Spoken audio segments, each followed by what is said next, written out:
Having a good credit score is essential for many financial goals, such as buying a car, getting a mortgage, or even applying for certain jobs. In Ontario, knowing what constitutes as a good credit score can help you reach these goals sooner and with more security. The credit score is based on a statistical analysis of your credit report, which is created by the two major credit bureaus in Canada, Equifax and TransUnion. The score ranges from 300 to 900.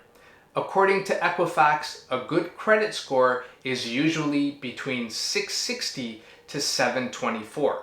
If your credit score is between 725 to 759, it's likely to be considered very good. A credit score of 760 and above is generally considered to be an excellent credit score. Higher credit scores means you'll have better options when applying for a loan or mortgage and may include lower interest rate offered by the lenders and banks.